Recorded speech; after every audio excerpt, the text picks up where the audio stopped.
LA의 봄, 새로운 홈페이지로 새 단장한 라디오 서울과 함께 느껴보세요. 강혜신의 오늘의 미국.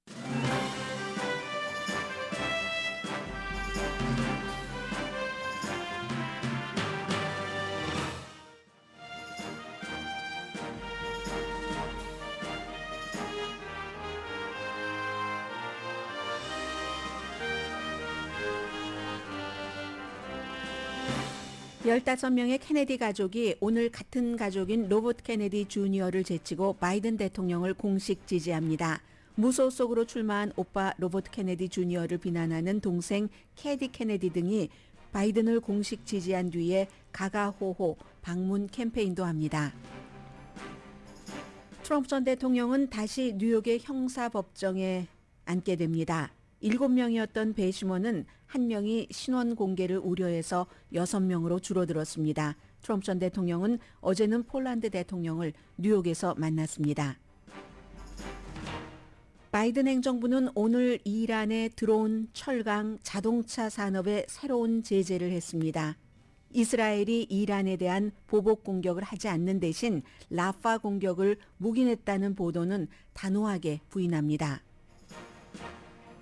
구글이 이스라엘과의 계약에 반대하면서 농성한 직원 28명을 해고했습니다. 이스라엘은 지금 전선이 3군데입니다. 연방 상원은 현직 장관을 탄핵하려는 시도를 기각했습니다. 이로써 국경을 지키지 못했다는 이유로 탄핵하려던 공화당의 시도는 끝났고 오늘 국토안보부 장관은 청문회에 출석합니다. 애리조나주 공화당이 150년 전의 낙태법을 폐기하려는 민주당의 노력을 두 번째 무력화했습니다. 그러나 선거에서는 민주당의 문을 열어주는 조치입니다. 사과 1개에 7달러를 주고 산 손님이 1개에 7달러입니다. 틱톡에 비디오를 올려서 많은 사람들이 놀라고 있습니다. 한국 얘기가 아니라 미국 마켓에서 일어난 일입니다. 미국인은 하루에 평균 스마트폰을 144번 체크한다는 조사가 발표됐습니다. 14번이 아니라 144번입니다. 여러분 안녕하십니까? 오늘의 미국 강혜신입니다. 아직 일어나기 조금 전의 상황이거든요. 바이든 대통령, 트럼프 전 대통령, 무척 중요한 날이기도 하고 오늘은 이제 케네디 가족이 15명, 이름만 발표한 것이 15명이고 15명보다 더하다고 합니다. 바이든 대통령을 공식 지지하는, 지금 바이든 대통령이 펜실베니아에서 오늘까지 사흘째 선거 캠페인을 하고 있죠. 스크랜튼, 본인이 태어나고 10살까지 자란 그곳에서 시작해서 어제는 이제 피츠버그에서 나도 트럼프 전 대통령 못지않게 중국에 대해서 관세를 부과할 수 있어 하면서 이제 중국 철강에 대해서 지금의 그 관세의 3배를 부과한다 이런 발표를 한 것. 그리고 이제 오늘 마지막으로 여러 가지를 다각도로 트럼프 전 대통령을 공격을 하겠죠. 오늘은 이제 필라델피아에서 선거 유세를 하는데 그 필라델피아에 케네디라는 라스트 네임을 가진 사람들이 15명 이상 등장한다는 겁니다. 세인트 패트릭스 데이가 그 아이리시인 바이든 대통령에게는 무척 중요했고 그날도 백악관에 수십 명의, 이건 15명이 문제가 아닙니다. 케네디가 그 가족의 지금 3대 이렇게 내려왔으니까 많잖아요. 그런 사람들을 전부 백악관에 초대해서 민주당이었다 무당파로 나간 존 F 케네디 주니어가 아니라 본인을 지지한다는 것을 바이든 대통령은 과시를 했고 오늘은 이제 중요한 사람들 15명이 로버트 케네디 주니어의 시스터, 여동생이죠. 로버트 케네디 주니어도 그러고 보니까 왜 이렇게 나이들이 다 많습니까? 바이든 대통령 선거할 때 82살, 트럼프 전 대통령 78살, 로버트 케네디 주니어도 이미 70살이거든요. 그 여동생인 캐리 케네디가 64세입니다. 아마 오늘 이 모임에 좀 중추적인 역할을 한 것 같고 이 로버트 케네디 주니어가 민주당이지만 여러 가지 환경이라든가 낙태라든가 이런 것은 좀 진보적이고 그럼에도 환경 부분에 대해서는 굉장히 음모론도 많이 갖고 있는 사람이고 백신에 대해서는 엄청난 음모론자고 이런 상황에서 지금 민주당이 계산하기는 트럼프보다 바이든에게 더 해가 된다 하니까 케네디 가족을 껴안는 게 너무 중요한 거죠. 물론 투표는 해봐야지 알기 때문에 도대체 이 로버트 케네디 주니어라는 사람이 트럼프에게 득이 될지 바이든에게 득이 될지 지금으로서 확실하게 알 수는 없지만 두 후보가 다 마음에 들어 하지 않는 유권자들이잖아요. 대체적으로.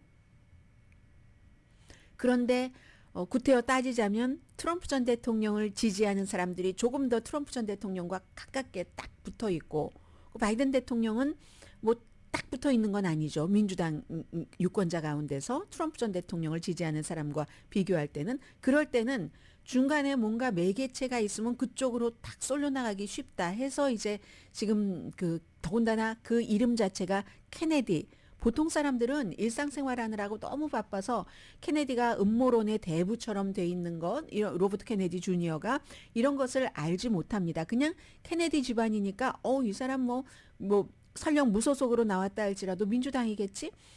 케네디 가문인데 그 존 F 케네디가 있고 그 동생인 로버트 케네디 대통령까지 하려고 하다가 그렇게 암살됐잖아 하면서 그 로버트 케네디의 아들이라고 로버트 케네디 주니어 그럼 믿을만 하지 믿고 찍어야지 이렇게 찍을 사람들이 많다고 계산을 하는 겁니다.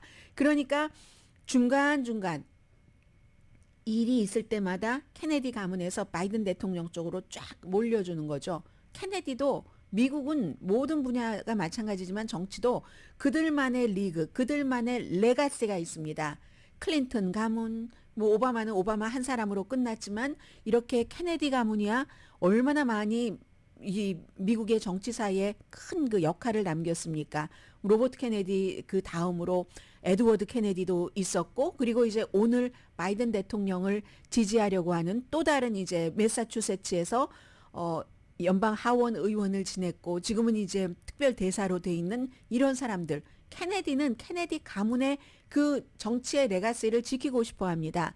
그리고 그 같은 정치의 레가시를 지키는 게 본인들의 경제적인 것에도 훨씬 그 이득이 되고 또 어떤 명예 같은 것, 뭐 이런 자신들의 아이덴티티, 뭐 이런 게 되잖아요.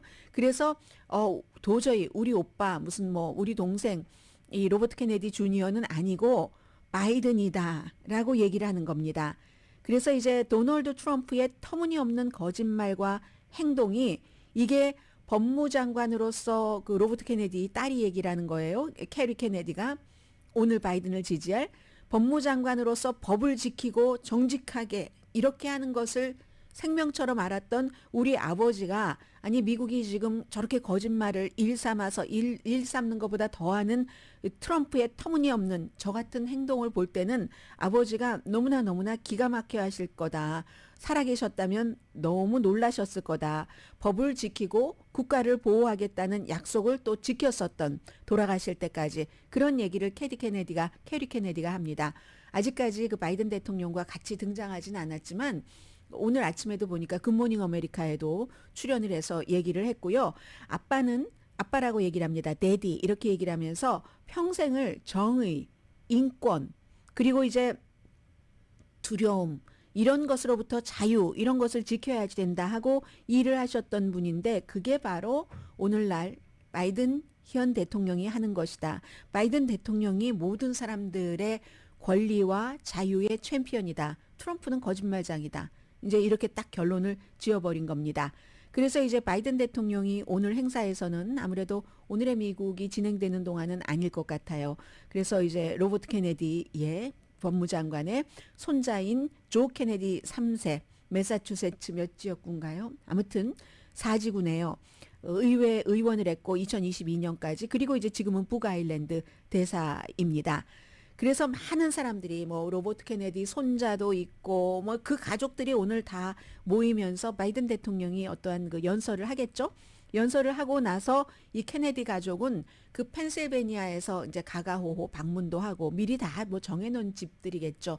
방문도 하고 전화로 해서 캠페인을 바이든에게 찍어주십시오. 이런 일들도 오늘 한다는 겁니다. 왜 굉장히 로버트 케네디 주니어가 중요하냐면은 스윙 스테이트에서의 마진 자체가 그다지 크지가 않습니다. 바이든과 트럼프 때나 아니면 그 전에 트럼프와 힐러리 때나 제3당 후보가 와서 예를 들어서 뭐 질 스타인 같은 녹색당 후보가 2016년도에 트럼프와 힐러리 클린턴이 대결할 때요. 스윙 스테이트에서 받은 그런 표가 스윙 스테이트에서 트럼프가 힐러리 클린턴에게 이긴 그 마진 있죠. 그 표보다 3당 후보 표가 더 많았습니다. 그럼 이건 잘못하면은 이렇게 해서 스윙 스테이트에서 지금 로버트 케네디 주니어가 계속 선거 투표용지에 이름을 올리려고 노력을 하니까 잘못하면 로버트 케네디 주니어가 크게 이 바이든 대통령에게는 바나나 껍질이 될 수도 있다는 그런 것들 때문에 이제 중간중간 이번이 또 마지막이 아니겠죠. 그런 일을 할 겁니다. 그래서 로버트 케네디 주니어는 변호사고요. 뭐 소득 불평등 뭐 이런 것에 대해서는 민주당 쪽으로 얘기를 많이 합니다만 워낙에 백신 음모론뿐만이 아니라 정부에 대한 불신 같은 것 이런 것들도 강한 사람이고 그래서 최근에 백악관에 가서 폭동을 일으킨 그 폭도라고 부르지 않았습니다.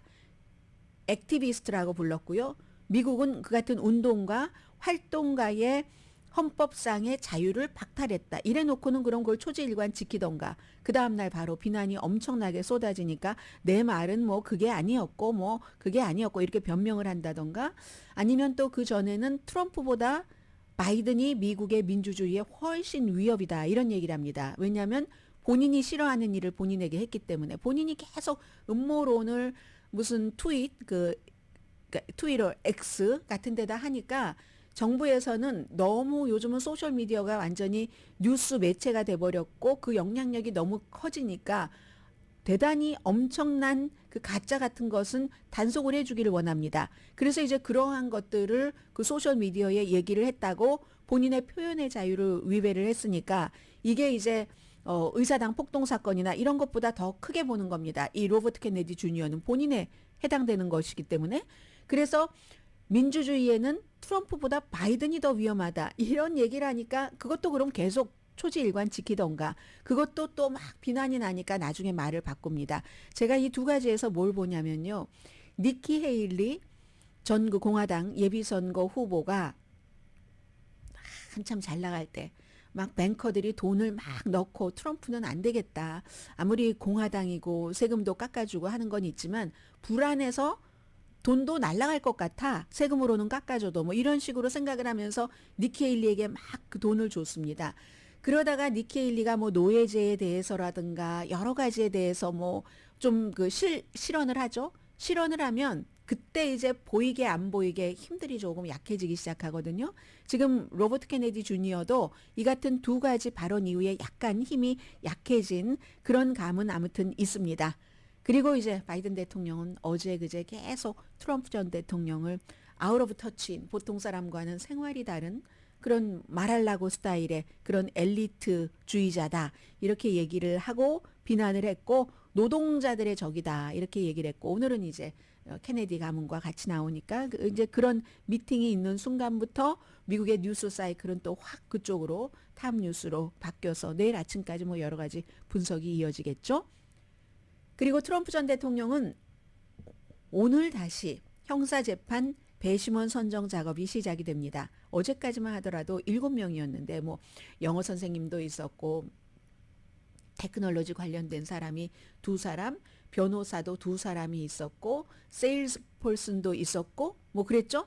그런데 이 7명 가운데서 한 사람이 나는 이미 이 신분이 노출될 것 같다. 제가 지금 말씀드린 게 뭐 영어 선생님 이런 식으로만 말씀드렸는데도 저널리스트들이 그걸 또 다 찾아다니기도 하고 그리고 뭐 글쎄요. 이 경우는 저널리스트 리포터라기보다는 너무너무 요즘 많은 유튜버와 또 팟캐스트를 하는 그런 사람들이 찾아서 이걸 다 드러내놓는데 난 그걸 감당할 수가 없다. 그리고 또 내가 공정하게 그 판결을 내릴지 그것도 나는 I'm not sure 이렇게 얘기를 해서 한 사람은 이제 본인이 그렇게 고사를 하니까 그러니까 이제 그 판사도 그냥 let him인지 let her인지 고하게 해줬습니다.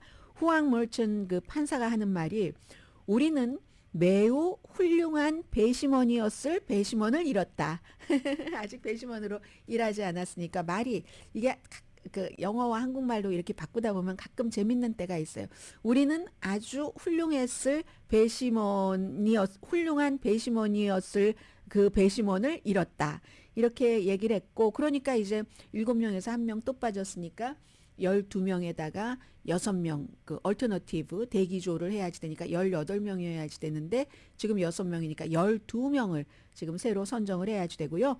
검사 측에서는 트럼프 전 대통령이 개그 오더에 대해서 이 케이스에 대해서도 7번을 위반했다. 이 케이스는 포르노 배우와 잠을 자고 돈을 주고 그리고 돈 준 것을 그러니까 거짓말로 뭐 사업한 것처럼 이렇게 하고 했었던 34개 혐의고 트럼프 전 대통령은 잠잤다는 것조차 부인하고 나는 죄가 없다고 얘기를 합니다.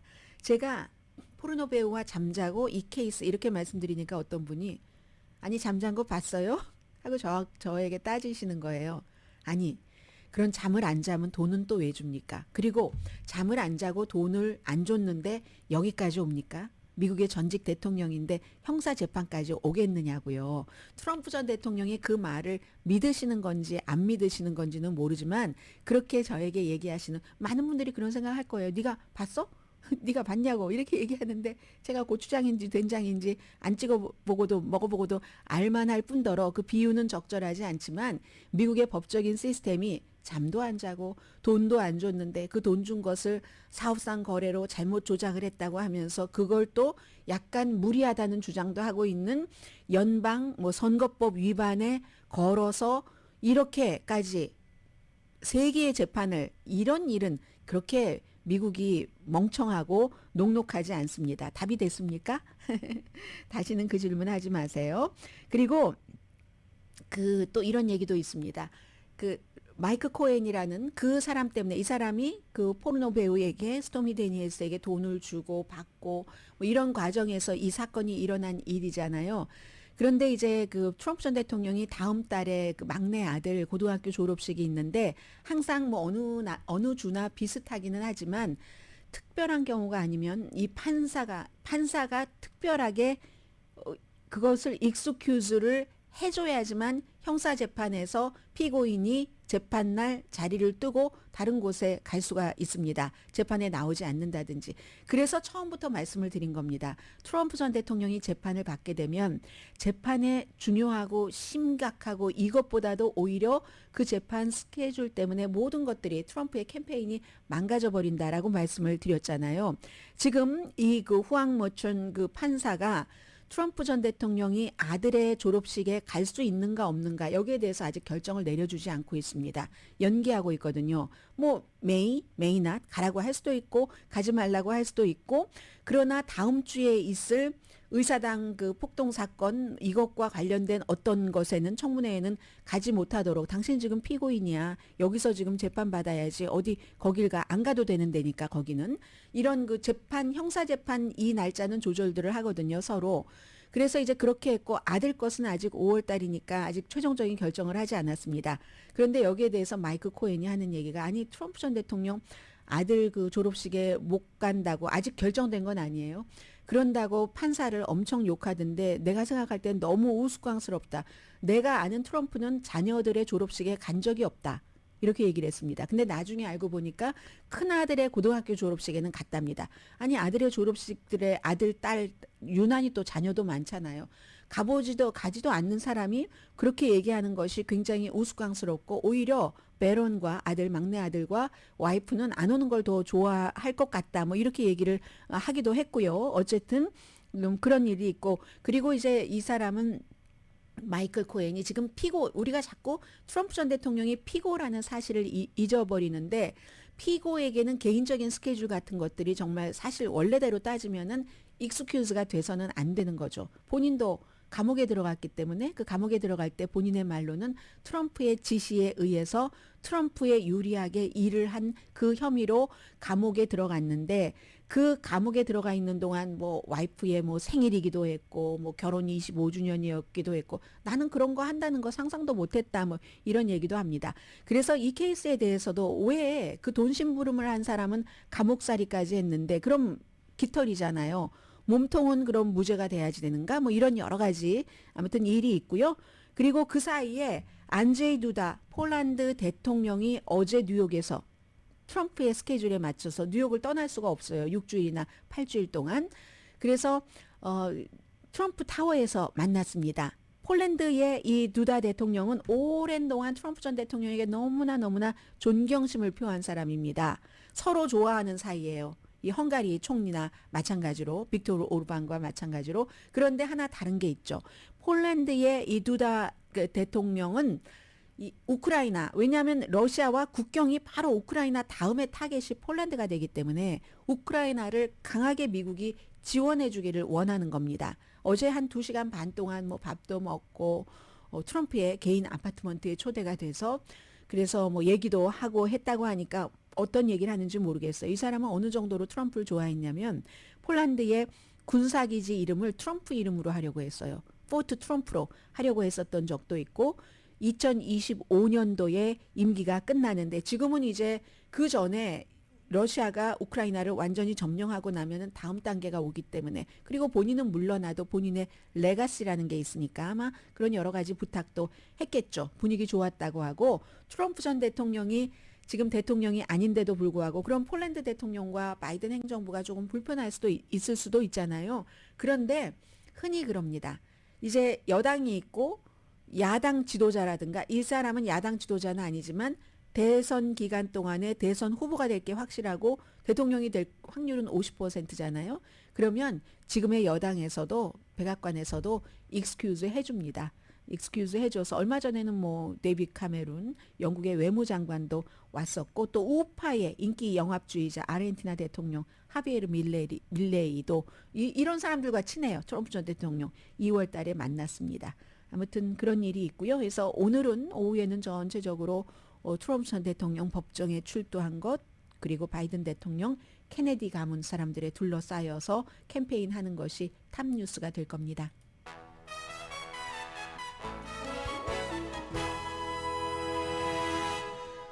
오늘의 미국은 전문가가 추천하는 이민법, 가정법 전문 재인정 종합법률사무소, 총 20억 달러 승소, 교통사고와 상해 전문 브라이언 타필라와 CG 변호사 그룹, 집융자, 커머셜, SBA 융자, 급한 하드머니까지 모든 융자를 잘하는 융자나라 공동 후원입니다.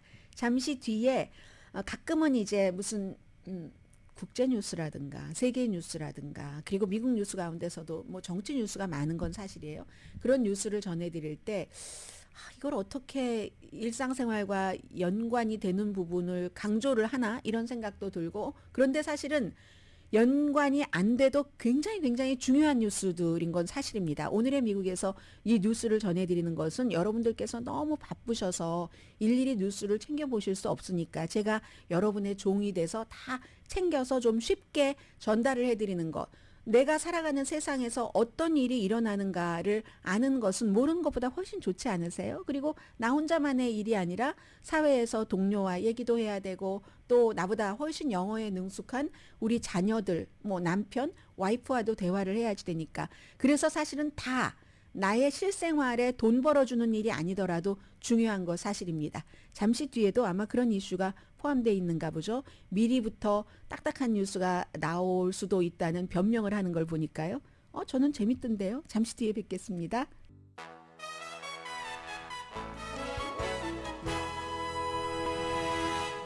라디오 서울 방송 오늘의 미국 듣고 계십니다. 뭐 오늘 아침까지도 그런 뉴스 나오던데요. 미국이 이스라엘에 이란과 확전하지 말아라. 대신에 라파, 가자지구 거기를 공격해도 좋다. 백악관이 아주 강하게 단호하게 부정했습니다. 그게 그렇게 쉽지 않을 거예요. 왜냐하면 물론 이스라엘과 이란이 붙어서 좀 더 큰 그 전쟁으로 확전되는 것을 원치 않지만 원래로 따져가다 보면은 이스라엘과 이란이 왜 이렇게 붙었는가? 그게 다 하마스와의 전쟁 때문이기도 하죠. 이란은 하마스를 지지하고 이스라엘을 너무 싫어하고 하는 그런 것들 때문에 딱 시작을 해서 이스라엘도 이란에 그 하마스, 뭐 헤즈볼라 이런 데 돕지 마라 하면서 시리아에 있는 이란 그 영사관을 공격해서 혁명수비대 대장도 숨지고 한 그런 일이잖아요. 결국은 연결된 건데 지금 아주 이란과 이스라엘이 오른 이쪽에 보면 이쪽이 이란이고 이쪽이 이스라엘이죠. 이란과 이스라엘이 붙으면서 완전히 그 가자 지구에 이런 것들이 뒤로 가려져 있는데 미국에서 그게 쉽지 않은 게요. 오늘도 보니까 그 바이든 대통령이 오히려 뭐 예를 들어 USC에서 팔레스타인계는 아니지만 무슬림인 그 동아시아 계열의 그 졸업 그 축사를 하기로 돼 있는 뭐 수석 졸업자죠 말하자면 그런 학생이 친팔레스타인적인 그동안에 활동을 했다 해서 위험하니까 6만 5천 명이나 오는데 그래서 아예 졸업사를 없애기로 한 이런 부분들 지금 굉장히 이슈가 되고 있잖아요. 표현의 자유가 중요한데 그리고 또 하나는 이게 공정하지가 않아. 대학도 이스라엘의 힘이 너무 강하기 때문에 이사회나 등등 동문도 마찬가지고 이스라엘의 힘이 강하니까 팔레스타인이 맹모추고 당하네 이런 지적도 있습니다. 그 사이에 바이든 대통령은 지금 학교에서 일어나고 있는 학생들이 시위하는 것은 거의 이스라엘이 팔레스타인에 너무 심하게 군다 이거거든요. 물론 이스라엘계 학생들을 제외하고요. 뭐 팔레스타인 학생 가운데서도 난 이스라엘을 지지할 수도 있고 이스라엘 학생 가운데서도 팔레스타인을 지지할 수도 있겠지만 지금 이 전쟁에 대해서 그 이스라엘이 하는 행위에 대해서 그러나 대부분은 이스라엘계 학생은 이스라엘을 지지하고 팔레스타인계나 다른 팔레스타인계는 아니더라도 아랍이 아니더라도 이란처럼 저렇게 종교가 같다던가 하면은 팔레스타인을 지지하기가 쉽죠.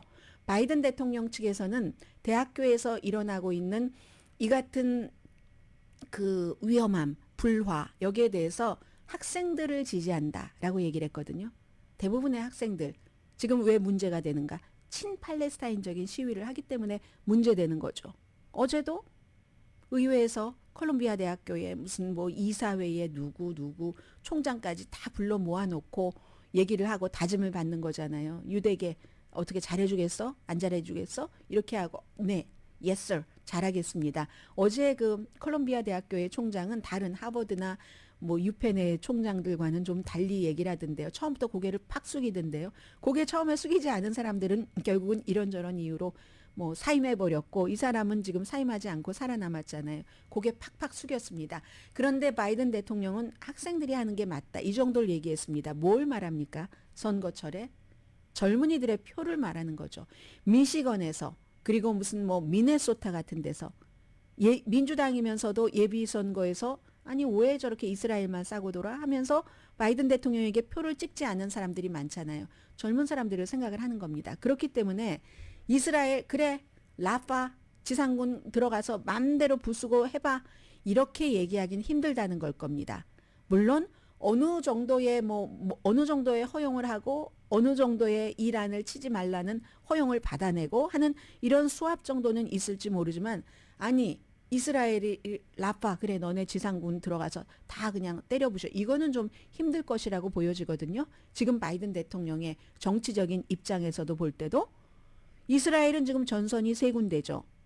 가자 지구 있고 그리고 그 위에 레바논, 헤즈볼라 다 이제 이란이 지지하고 무기도 주고 하는 겁니다.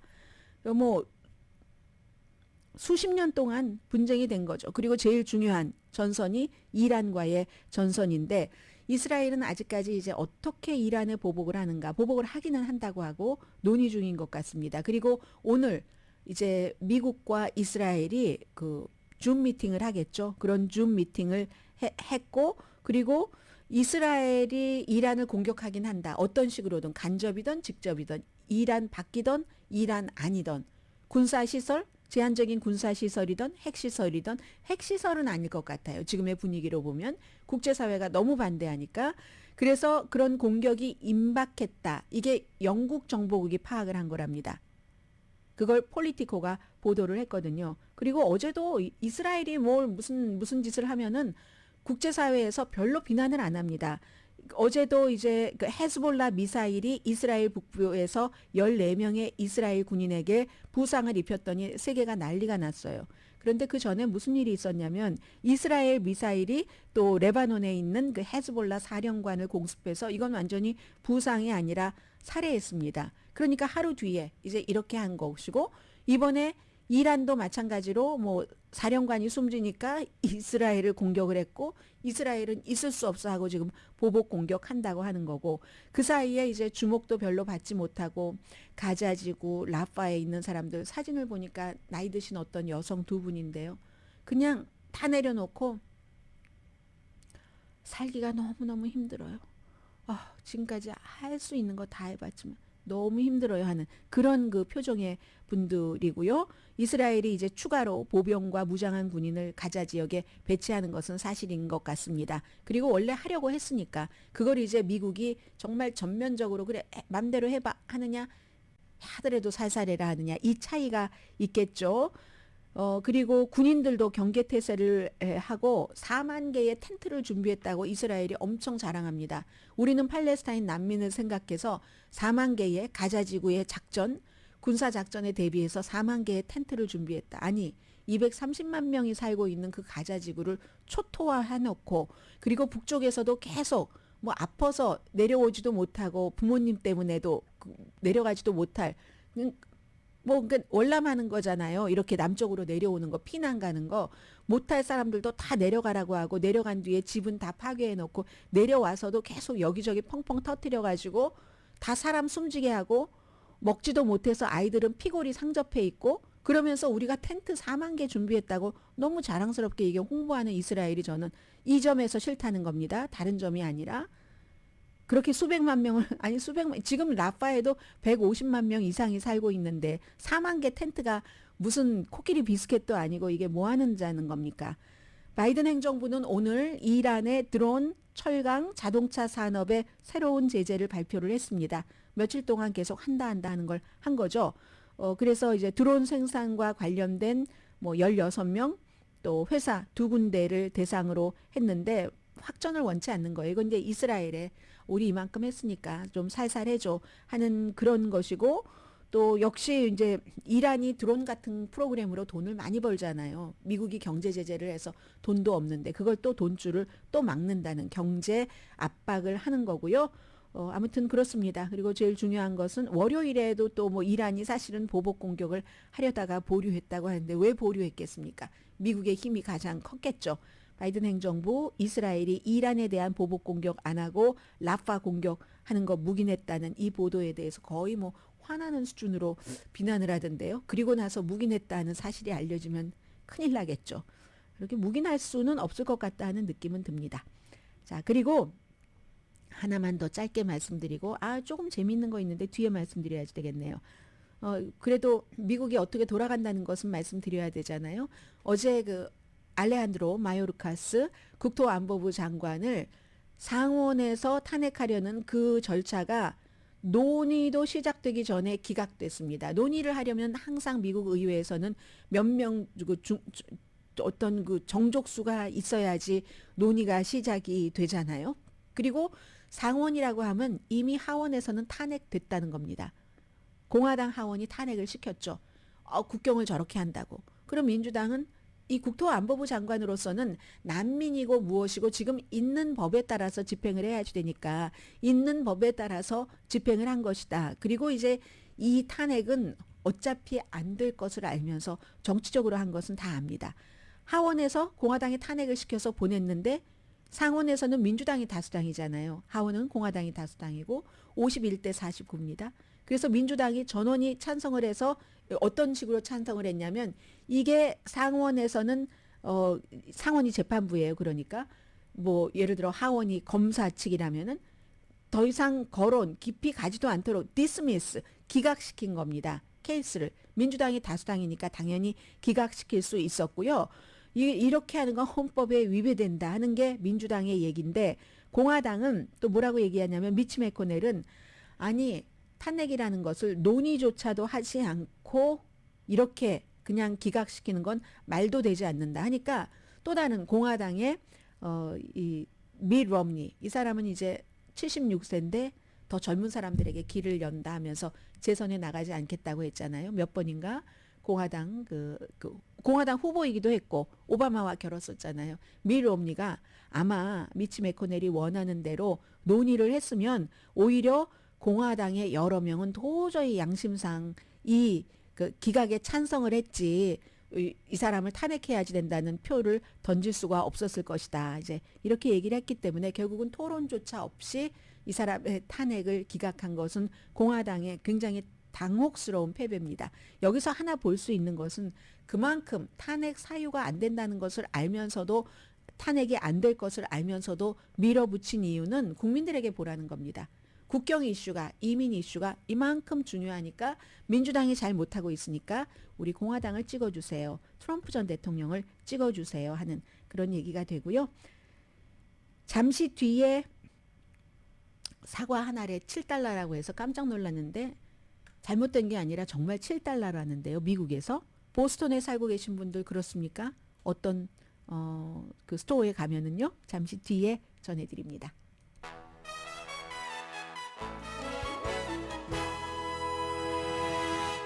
라디오 서울 방송 오늘의 미국 듣고 계십니다. 네, 요즘 회사 생활도요. 국제 정세 조금 따라야지. 회사의 방향과 따라야지. 아니면 you fired. 구글에서 어제 28명을 해고했습니다. 이스라엘이 구글이 지원하는 서비스로 팔레스타인에게 해를 준다는 그런 주장으로 농성을 하던 직원들이었습니다.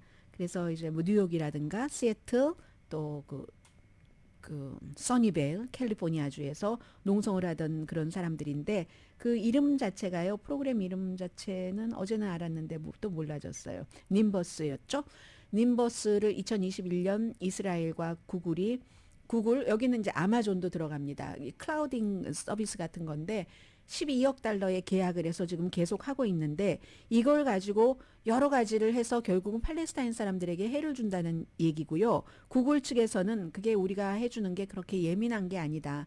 군사 관련도 아니고 무기나 정보 서비스와 전혀 연관이 없다. 그냥 뭐 상업용 클라우드 그 서비스일 뿐이다. 이렇게 얘기를 했습니다. 그래도 이 직원들은 아니다. 그게 아니다. 뭐 이렇게 얘기를 하면서 우리 바깥에 있는 사람들이야 모르겠죠. 그 아주 정확한 내막 같은 것은 구글이 28명을 해고한 것은 다른 직원들의 업무를 방해한다. 뭐 앉아서 농성을 하니까 당연히 그 뭐 지나갈 때도 그렇고 어수선하고 그러면 생산성이 오르지 않고 해서 이건 우리의 정책 위반이고 용납하지 못한다. 그래도 나가라고 하는데 안 나갔어요.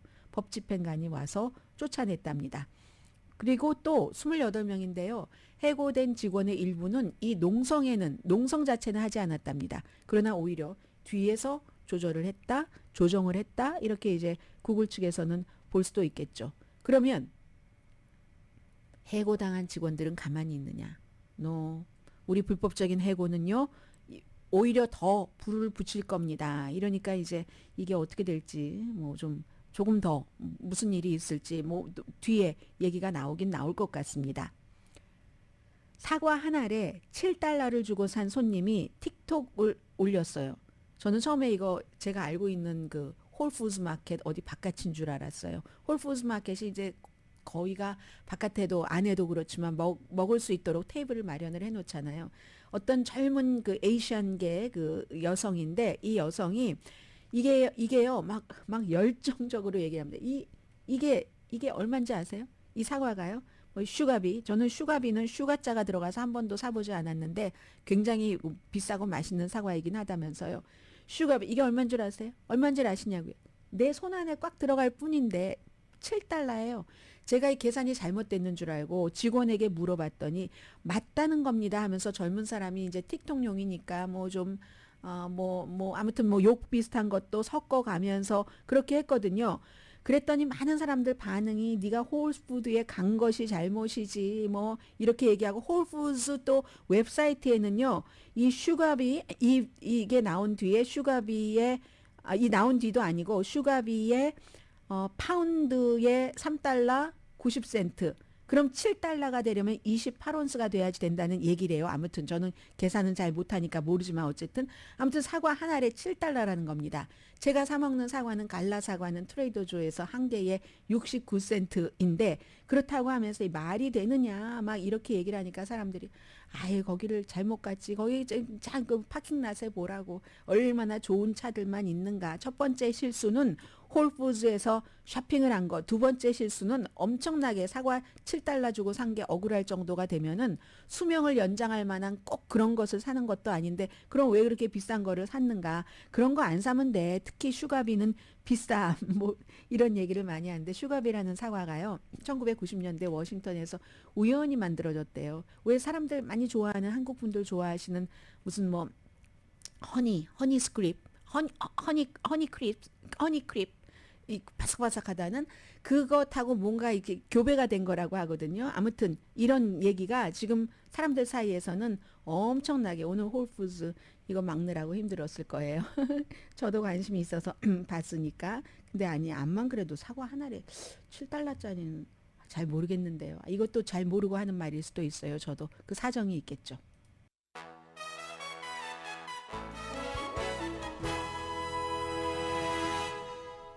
라디오 서울 방송 오늘의 미국 듣고 계십니다. 애리조나주의 공화당이 1864년도에 만들어진 애리조나가 주정부가 되기도 전이요. 1912년도에 주가 됐습니다. 주로 편입이 됐습니다. 그때에 만들어 놓은 낙태법을 폐지하려고 민주당이 최근에 2번 시도를 했는데 어제까지 포함해서 2번 다 공화당이 막았습니다. 애리조나주는 상원과 하원이 공화당이 각각 한 석 많은 다수당입니다. 이 한 석으로 지금 막은 건데요. 이 1864년도의 낙태법이라는 게 최근에 애리조나의 대법원이 그렇게 해도 된다고 지지를 한 산모의 건강이 위험할 때를 제외하고는 거의 모든 낙태를 금지하는 아직 시행은 안 됐어요. 그때 14일 여유를 뒀으니까 이제 거의 시행 날짜가 다가왔네요. 그런데 이제 이것을 민주당이 그 자체를 없애야지 된다 하는데 공화당이 여기에 대해서 지금 이걸 막은 것이죠. 많은 사람들이 1864년과 2024년은 너무 다르다. 이거 19세기와 21세기, 160년 정도 떨어진 이런 것이기 때문에. 그런데 심지어는 이 케이스에 대해서는 아주 그 보수적인 공화당조차도 특히 이제 트럼프 전 대통령을 지지한다면 여기에 대해서 그다지 찬성하지는 않거든요. 그런데도 애리조나주의 민주당이 이렇게 열심히 이걸 안 한다고 하니까 이게 이제 조금 문제가 돼서 많은 사람들은 오히려 11월 달에 민주당의 어떤 그 선거에서 문을 열어줄 것이다. 지금 이런 얘기들도 많이 하고 있고요. 이 법이 시행되기 전까지는 애리조나는 지금까지는 말하자면 임신 15주일 이후의 낙태를 금지하는 그런 그 상황이 되는 거고요. 뭐 그나저나 11월 달에는 또 낙태 권리도 보호할 수 있는 그런 그 주민 발의안이 선거에 붙여지니까 그때가 돼야지 또 이제 정확한 결과가 나올 수 있을 것 같고요. 오하이오주에서도 이번에 그 낙태가 11월 선거에서 굉장히 그 중요한 이슈가 될 것이다. 이런 얘기들 무척 많습니다. 그리고는 스마트폰이요. 하루에 여러분들 몇 번 보세요. 스마트폰이 1992년도에 나왔다고 하네요. 그런데 144번 평균 reviews.org라는 데서 이런 거 많이 조사하는 데입니다. 2023년도에 조사했더니 그렇게 나왔다는 얘기거든요. 그래서 체크하는데 그게 요즘 스마트폰으로 뭐 돈 관리도 하죠. 사람들과 뭐 커넥션도 하죠. 근데 이게 옆에 두고 있으면 두고 있을수록 더 내가 뭔가를 놓쳤나? 계속 보게 된다는 겁니다. 그래서 오히려 나쁜 습관을 고친다기보다 좋은 습관을 만들어서 스마트폰을 오버컴 한다는 건데 야외에서 더 많은 시간을 보낸다던가 몸을 자주 움직인다던가 아니면 친구 가족과 함께하는 시간을 미리 마련을 해놓고 그러면 함께 웃고 떠들고 밥 먹으면서 계속 스마트폰을 볼 수는 없잖아요. 이거 굉장히 문제랍니다. 집중력도 떨어지고요. 오늘의 미국은 전문가가 추천하는 이민법, 가정법 전문 제인정 종합법률사무소 총 20억 달러 승소, 교통사고와 상해 전문 브라이언 타필라와 CG 변호사 그룹, 집융자, 커머셜, SBA 융자, 급한 하드머니까지 모든 융자를 잘하는 융자나라 공동폰이었습니다. 10시에 브라보 마이 라이프 방송됩니다. 네, 보니까 우디 알렌에 대한 기사를 제가 다 읽어보지는 못했는데 우디 알렌이 지금 88세라고 하거든요. 근데 뭐 결혼, 뭐 순위 프레빈 다 알고 계시는 거고 영화도 최근에 하나 만들어내서 굉장히 인기가 있었다고 하고요. 그런데 지금 보니까는요, 이 최근의 사진일 텐데 그 타자기 옛날의 타자기 있잖아요. 그 옛날 타자기로 여전히 작업을 하시네요. 88세인데 은퇴하지 않으셨고요. 건강해 보입니다. 사진으로는 강혜신이었습니다.